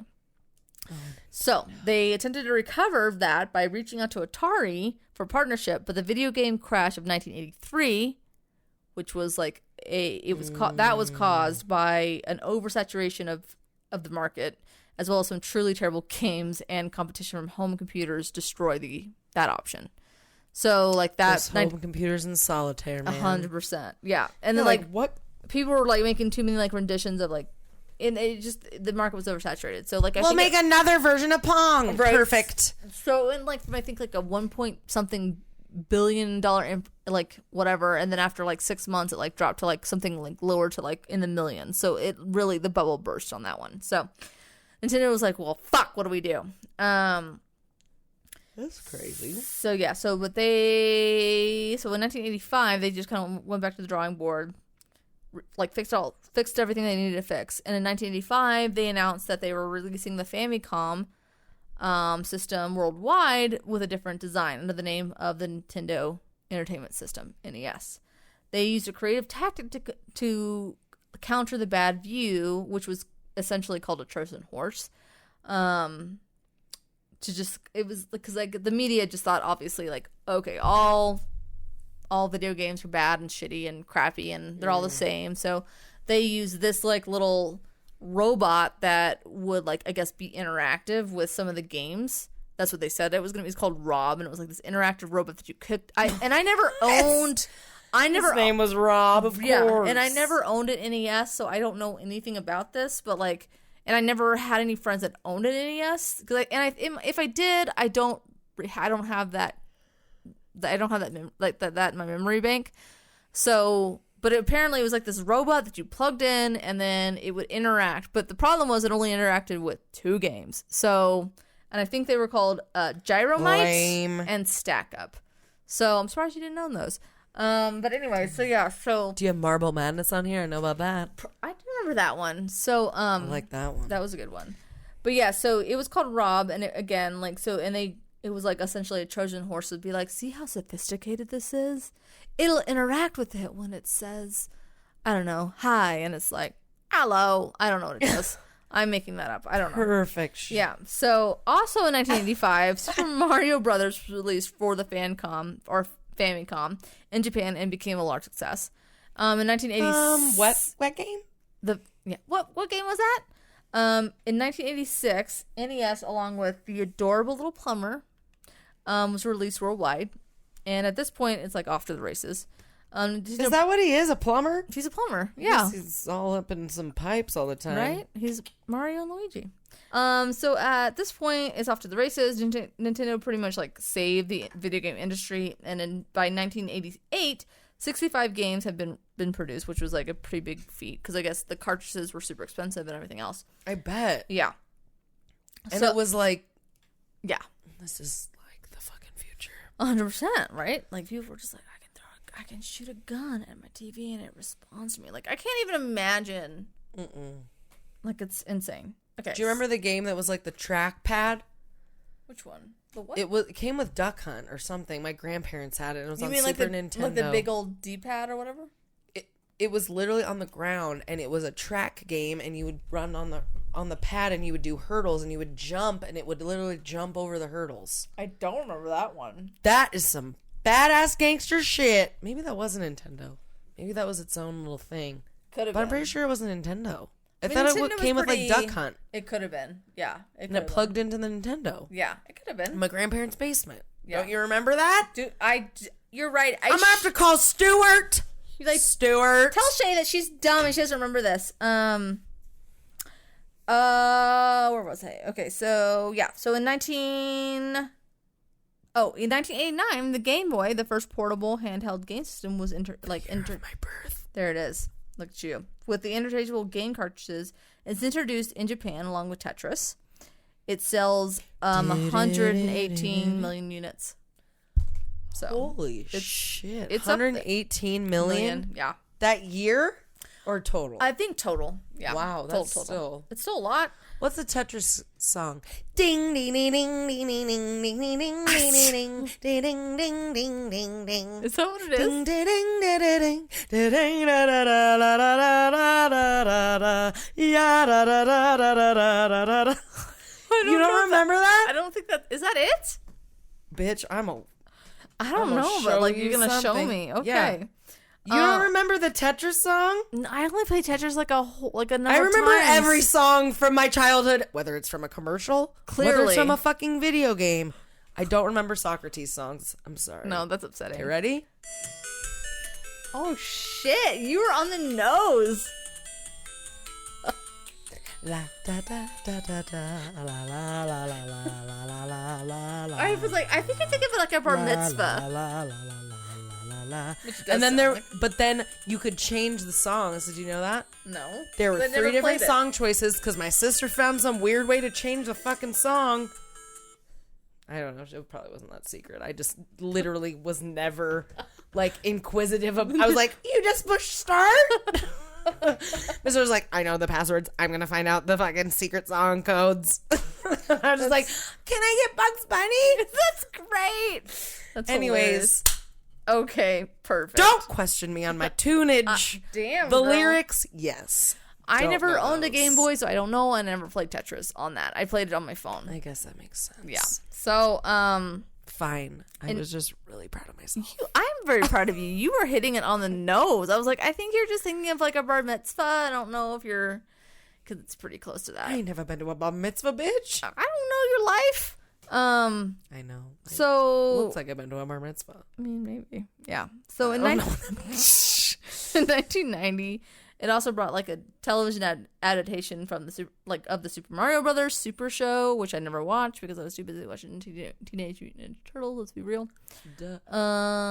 Time out. Speaking of that, did you know Seth Rogen is creating a new fucking Ninja Turtles? He's like on the project. That's dope. How dope is it gonna be? That's awesome. It is gonna be He better sick. be Michelangelo. I'll be pissed if he's not. Well, he's directing it or something. But he can still play in it. He could still be Michelangelo. He'd be perfect as Michelangelo. Because didn't he eat pizza all the time? And he was just like, red, dude. Like, he would be perfect as Michelangelo. I'm sorry, Seth Rogen, I know you're listening, but we don't really think you talk like that. No, but like, you'd be funny as him.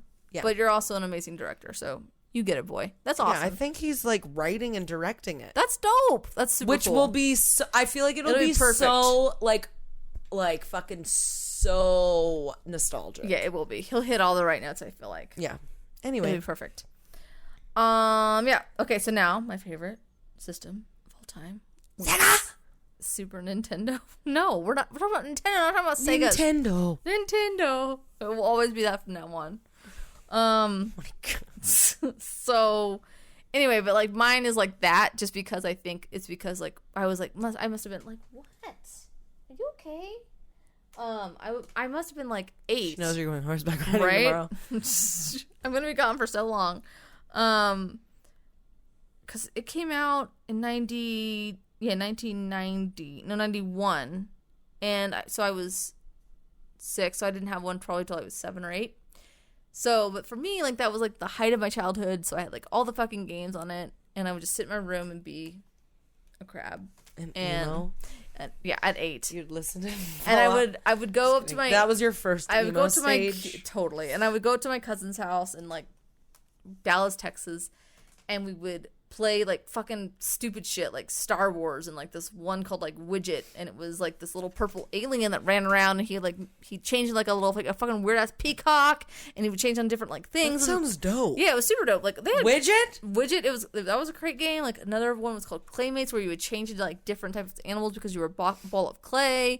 There was another one that was I played Star Fox. I played like I thought it was like a great. I mean, even like looking back on it now, I thought for me being a nerd, like it's one of the best systems that I could play a bunch of games on. But anyway, and I had my favorite candy. We would play Star Wars, and we would play, and we would eat. Did you ever have bubble jugs?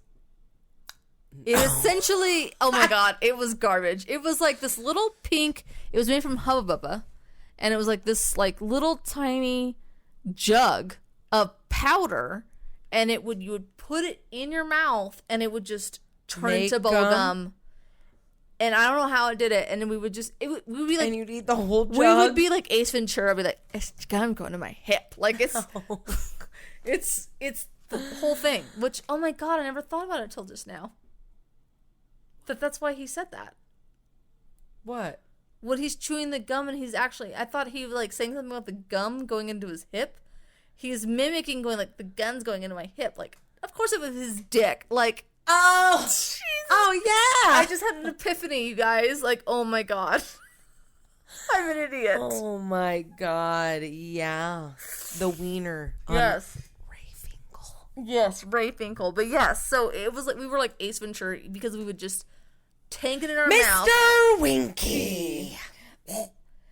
And can you imagine like if that was released now? Like, it'd be horrible. Oh my god, so many movies. But you would put in like your whole like mouth, and it would just feed like this of like powder, and it would melt your teeth away, and you would just chew your gum, and it was insane.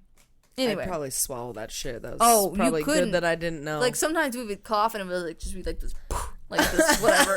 It was foul. That sounds fucking dangerous. Oh yeah, it was. Sure, some kids died. But yeah, and we would play Super Mario Brothers. Like, but if you just like fucking shoved it down your mouth, we 100% did all of that. It was I can't even believe how we didn't weigh like 9,000 pounds. Like it was just you just ate so much gum. Yeah, and it literally like if you put it on the counter, it was powder.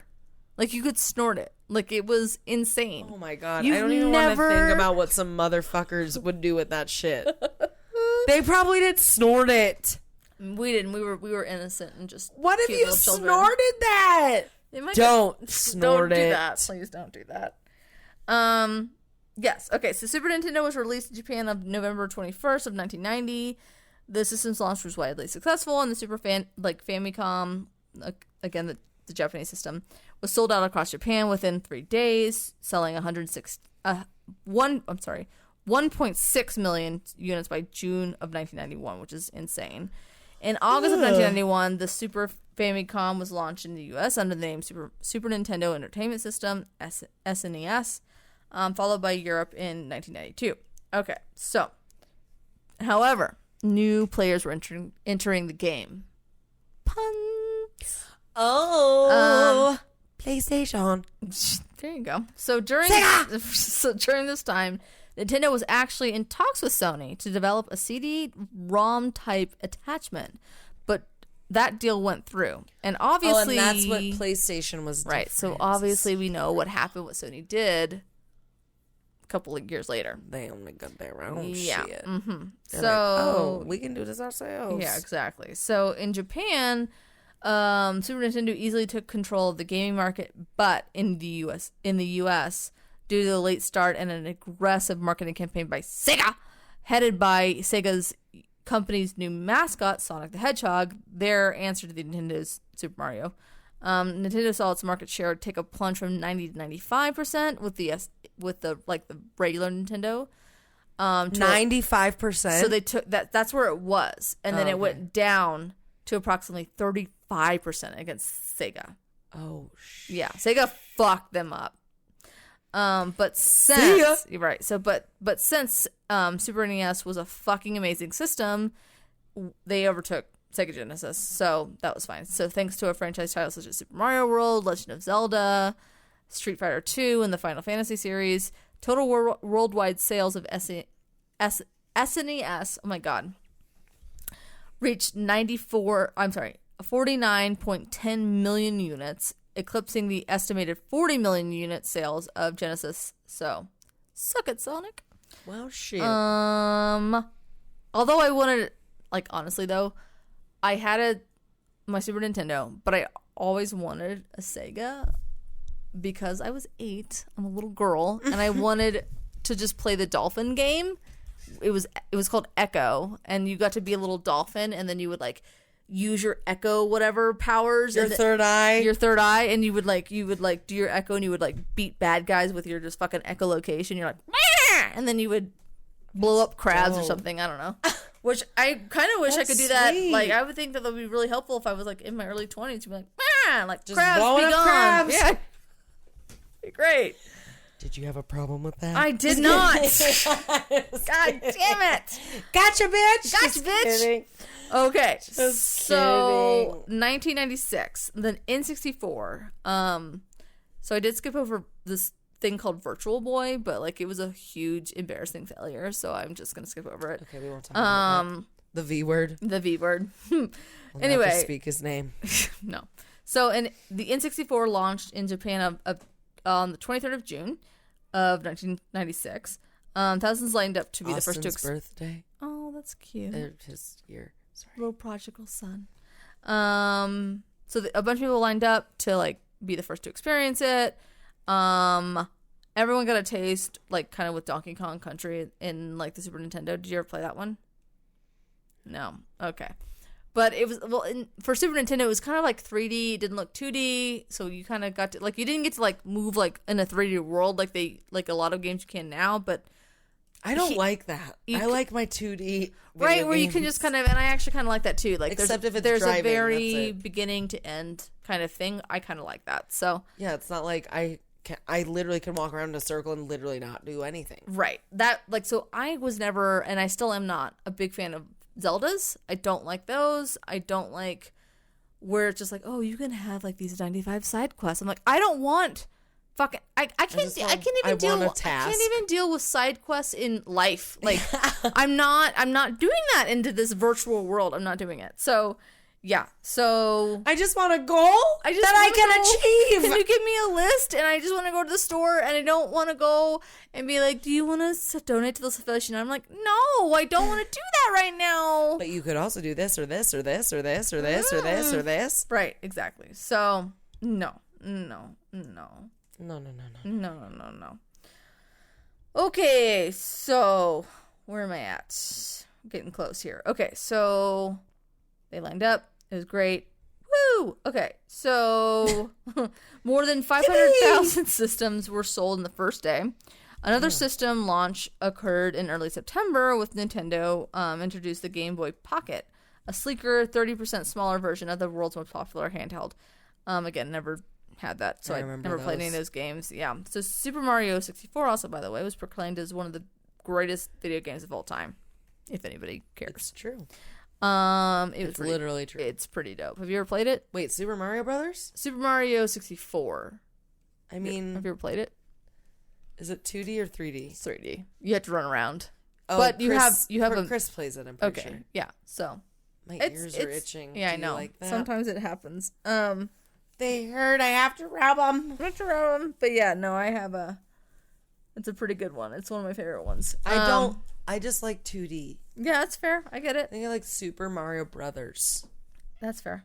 Is that the one on Nintendo? It is. It's on Nintendo. It's like on Super Nintendo and regular Super Nintendo. Nintendo. That's it. Yeah.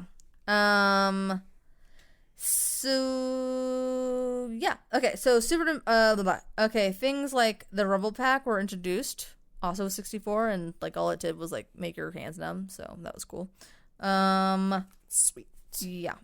Let's see. I will say it was considered a financial flop because of the PlayStation like just fucking dominated it. So it took it and it spanked it till it bled. Yeah. So in 1998, Nintendo introduced Game Boy Color and the innovation devices Game Boy camera. Oh, and Pocket printer. was after Color. Pocket was before color? Before color, yeah. Oh, I thought the Pocket ones were color. No, which I thought that too for a while. So the Game Boy Colors, and like they had like I guess the Game Boy Pocket, maybe cameras with the printer. Oh, yeah. I remember those, and I was like, which it just looked like it was like somebody like printed your face on a receipt. Like, yeah, that's all it was. Drew it. Yeah, it was bad. I had the magnifying glass with the light that went over my Game Boy, so that I could have. That was That was like one. so you could just see it better. Like there was a so light. So there was a light, and it had a little magnifying glass, so the screen was bigger. Oh, look at you. Okay. That was our upgrade. In the 2000s, I think I bought that. Did you buy that myself? Oh, just upgrading your devices. Babysitting money. Nice. So in the 2000s, so we're just jumping over. We saw the Gamecube, which is that thing over there, which I think is again my sister's original one. That jumped into disc, and it was considered a failure as well.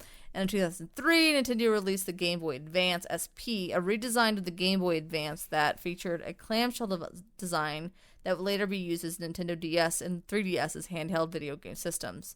And everyone in my fucking high school had one. I swear to God, like when they would just like be all like cool with like that was like the new cool thing to do was like bring your fucking 3DS or whatever. And I wanted one so fucking bad because I was like... It was before cell phones. Right? I just wanted like, I want to do something after fucking class. Like, it's cool. I have this yo-yo. I walk cool. The dog. I have this ball and stick. Is that not cool? Okay. Awesome. Nintendo really hasn't come back as a front runner until the Switch. The Wii was dope, but the Wii U was a big embarrassing failure. Was it? Yeah, it was real bad. Everyone's like, this is dumb. I want a fucking Rock Band. Yeah, I had a Wii U and it was super dumb. Yeah. It was good if you wanted to play bowling. It was. No, the Wii was awesome. And the Wii U came after that. And that you couldn't bowl with because it was like a big... So it was like that big tablet behind you, like that Switch. It was like a big tablet like that, but on the side of that Switch, like you can take those things off now and you can play with them. So the Wii U was not smart, but whatever. Well, that's why they got that now. That's true. Okay, so here's some bunch of like just random fun facts I just couldn't figure out where to put them. So the NES game Sometimes you just don't know where to put it. Yeah, exactly. Sometimes you just don't know, and then you ask questions, and then you get pointed and laughed at. It's a whole thing. So. An NES game called Devil World never made it to the stateside, never made it to here, to stateside. Back in the day, Nintendo of America had some pretty strict policies on content of games, especially when it came to religious imagery. For example, the developers of Castlevania and Dragon Quest, I don't know what those are because I never played them. I remember Castlevania. I don't remember that one. I feel like I remember that. Yeah. So was it probably like in your fucking religious studies class at Catholic school? Yeah. Don't play this devil game. So they were forced. Yeah. So they were forced to remove crosses and other religious icons from their games, while Devil World was outright banned from being sold in the U.S. The game itself was like a little more than Pac-Man clone. But the gameplay that included killing it instead of like just eating like fruits and shit, it included like killing demons with crosses and the Bible, even though it's. Which can you imagine that? I feel like you guys would have had it. You guys would have had that one. You're like, we will take 6 of them. That'd be great. Oh my god. Even though it's made its way to both the Japanese and European virtual console service, it is still yet to be available officially in the U.S. It's still banned. Wow. Just like To Kill a Mockingbird. Oh, sons of bitches. The Captain Nintendo Hotline was an 800 number service that provided tips, and but the overwhelming number of calls forced Nintendo to convert it to a 900 toll service by 1990. By 1990, game counselors, which I never heard of this before, would talk kids through difficult spots. Which I'm just like, who calls that? But I guess that is your job, right? That's like, pretty sick. And I guess like I was watching this one thing on Netflix too, and that's what kind of inspired this as well. It was like, and these guys were talking about like, oh yeah, I was so happy to be a game counselor, and we got like these cool little fucking jackets, and that was really dope, and blah blah blah, and you had to like learn all these games, and like the one way that I learned how to play all the games was like I put like all the codes in my like little glasses, and I would like write down all the like the cheat codes on the test. I'm like, okay, sure. Oh my god, Jesus Christ. That's really so funny. yeah, so they could talk to kids through difficult spots, but also found themselves being asked questions about school, or in the case of older gamers, marriage issues. So the company like, hey, can you tell me how to get past like the Bowser and like Abe? But also like, dude, Janet is being like so mean lately. Like, she hasn't touched my dick in like 3 weeks, and I don't know why. And she's like,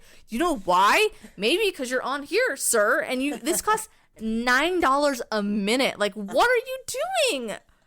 That's my advice. Get off of this. Oh my god, $9 a minute. No, I think it was like something like $3.99 a minute or something like that. But it's still a lot. So, some angry gamers got fucking called that hotline, right? So the company eventually capped calls to 7 minutes to avoid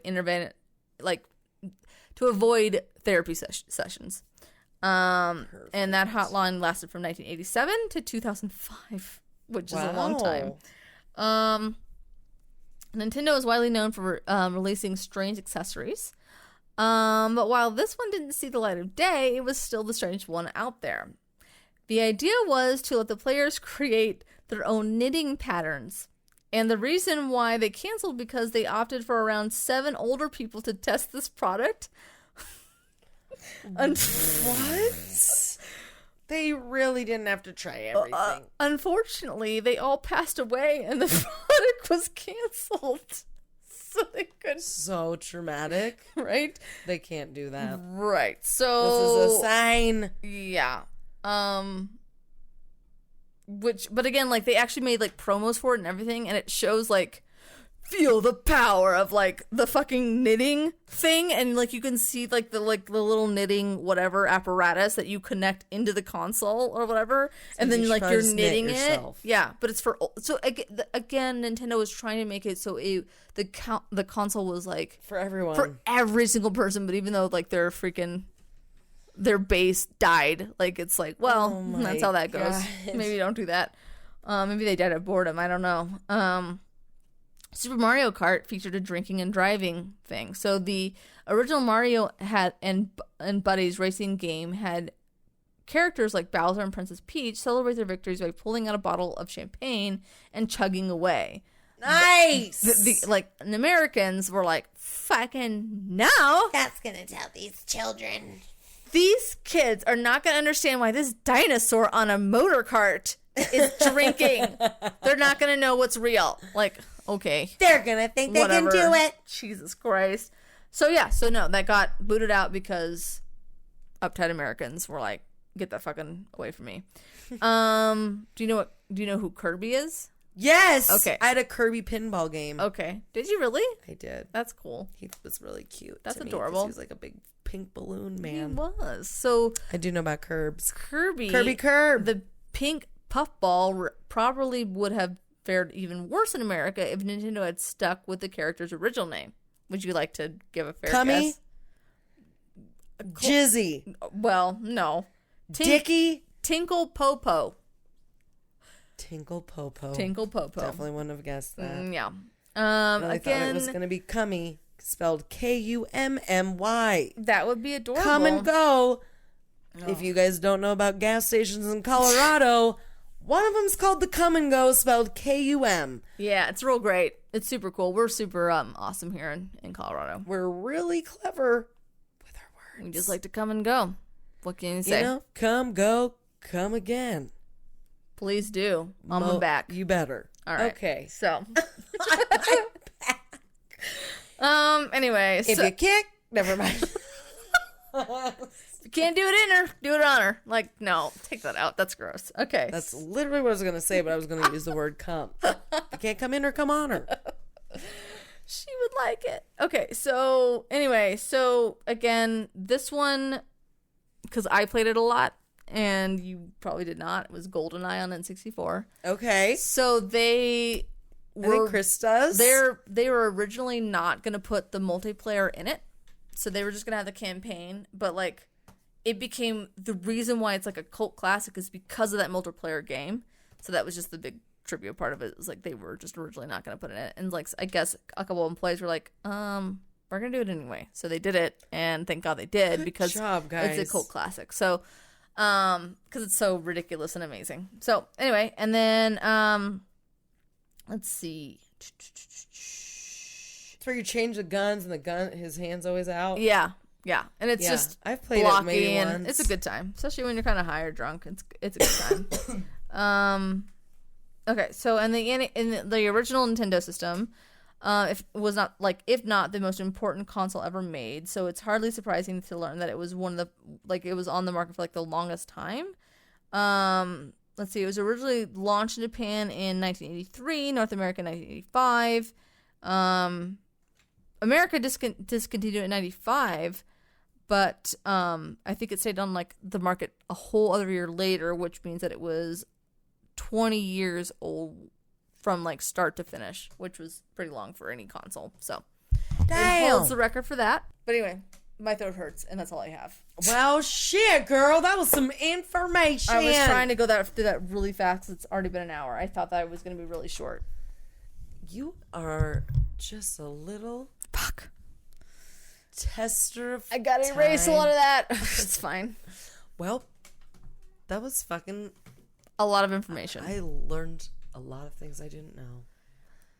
I hope you did too. Some people did. It's fine. Well, should we roll? Yeah, let's do it. But first, before we roll, I'd like to say hi and thank you for joining us here on 30ish Podcast today. Hope you enjoyed the show. Hope you tell your friends. Hope you, if you feel inclined, leave us a 5-star review and review on iTunes. Sorry, guys. I have a Google phone, so I don't. It's fine. I don't know. All I know is that when you do that, it really helps. It helps us. It helps us. So, thank you again for coming. We love you, and don't come and go. Just come on back. That was nice. Was that? It was back and not come on her back. So that was nice. I'm not telling you two very different things. I'm not telling you. We're not going to sex shame you. Like you, if that's how you get down, that's how you get down. I have I'm not just telling everyone to just come on my back, Shay. I mean, I'm not going to sex shame you. I love you, and you should feel like this is an open circle. Thanks, Shay. You're welcome. There's no judgment. Not an open circle for multiple people to come on my back. No, that's not what I'm saying. That's what I'm saying. It wasn't an open invitation for that. No, absolutely not. That's what I'm saying. Got it. I'll make sure to mention that to your horse. Thank you. Okay. Horse Larry. Jesus. God. He's an angel. Christ. And if you don't ever want to listen to us after that, it's fine. Show us to your mom. Maybe after this episode. Okay, you ready? Here we go, Shay. She shook it up. Oh, God. Every time. Let me try again. It's a 5. Nope. Let me try again. I'll block it.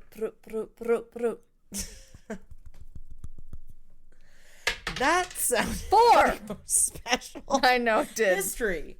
Free roll. Oh. What's it gonna be? No, it's not. It's history. That was I knew a it. lie. I got You got pistachio. Pop culture nostalgia. Nice. I rolled a 1. So we flopped our subjects. We did. Great. Boom. All right. Well, I'll see you in the saddle tomorrow. See y'all in the saddle. Giddy up.